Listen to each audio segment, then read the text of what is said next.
Morning children. आज मैं आप सबको क्लास 8 का हिंदी ग्रामर पढ़ाने जा रही हूँ। हिंदी ग्रामर में अभी तक मैं जो कुछ भी पढ़ाई हूँ, सेकेंड टर्म अब आपका स्टार्ट हो गया है। सेकेंड टर्म का ही सिलेबस मैं पढ़ा रही हूँ।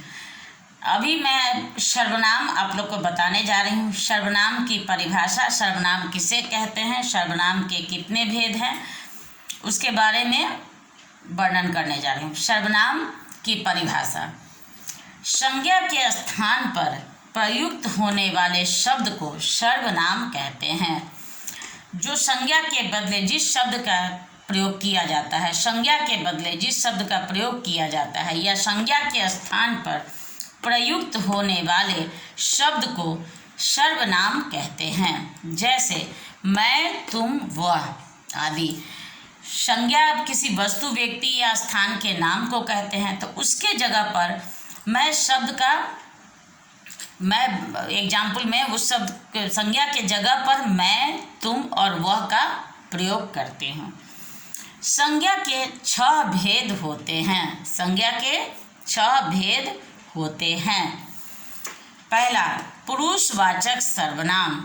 अब पुरुषवाचक सर्वनाम के भी भेद हैं, लेकिन अभी मैं इस टर्म में आप लोग को इतना ही बताऊंगी इसके बारे में, और फिर फाइनल एग्जाम में इसका विस्तार पूर्वक समझा दूंगी। संज्ञा के 6 भेद होते हैं। पहला, पुरुषवाचक सर्वनाम, जिससे पुरुष जाति का, जिस शब्द से पुरुष जाति का बोध हो उसे पुरुषवाचक सर्वनाम कहते हैं। दूसरा है निश्चयवाचक सर्वनाम। जिस वाक्य में जिस शब्द से निश्चितता जाहिर हो उसे निश्चयवाचक सर्वनाम कहते हैं। जिस शब्द से निश्चितता जाहिर हो उसे निश्चयवाचक सर्वनाम कहते हैं। तीसरा है अनिश्चयवाचक सर्वनाम।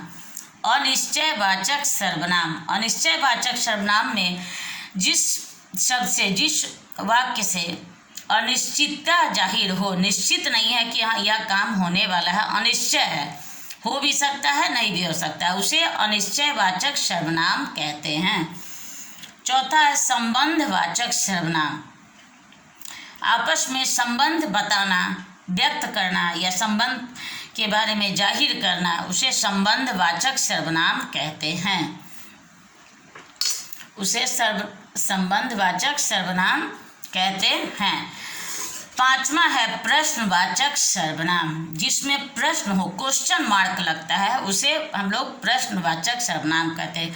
किसी से पूछा जाए, पूछने पर अगर कोई व्यक्ति किसी से कुछ सवाल किया जाता है और उसका जवाब मिलता है तो प्रश्नवाचक चिन्ह जो इसमें लगता है उसे प्रश्नवाचक सर्वनाम कहते हैं। छठा है निजवाचक सर्वनाम। निजवाचक सर्वनाम, जिस शब्द से, जिस वाक्य से अपने बारे में या किसी के अपने बारे में कुछ व्यक्त किया जाए उसे निजवाचक सर्वनाम कहते हैं। ये हुआ आपका सर्वनाम का परिभाषा, उसका एग्जाम्पल और उसके भेद। अब इन भेदों का वर्णन मैं अगले क्लास में आपको बताऊंगी। ग्रामर को अच्छी तरह पढ़ लेने से ही, हिंदी हमारी मातृभाषा है, उसको हम लोग जब तक ग्रामर को अच्छे से पढ़ेंगे नहीं, उसका विशेष अध्ययन नहीं करेंगे, हमारा हिंदी मजबूत नहीं होगा। जिस तरह हम लोग इंग्लिश में, अंग्रेजी में भी ग्रामर ज़्यादा महत्व रखता है, उसी तरह हिंदी में भी ग्रामर को पढ़ना और ग्रामर की विशेष जानकारी रखना ज़्यादा महत्वपूर्ण है। इसलिए आप लोग इसको अभी तक जो कुछ भी पढ़ाए हैं उसका विशेष रूप से अध्ययन करके उसको 2-3 बार लिखिए। उसको 2-3 बार लिख करके उसको अपने शब्दों में याद कीजिए, या तो फिर लिखने से भी अच्छे तरह याद होता है। लिखने से आपको 2-3 फायदा है। एक तो स्पेलिंग में सुधार होगा, शब्द का सही उच्चारण होगा, स्पेलिंग सही होगा, और उसके बाद आपका वाक्य भी शुद्ध होगा। अभी मैं आप सबको इतना ही बता रही हूँ, फिर मैं अगले क्लास में आप लोगों को सर्वनाम के 6 भेदों का वर्णन करके इसका विस्तार पूर्वक समझा दूँगी।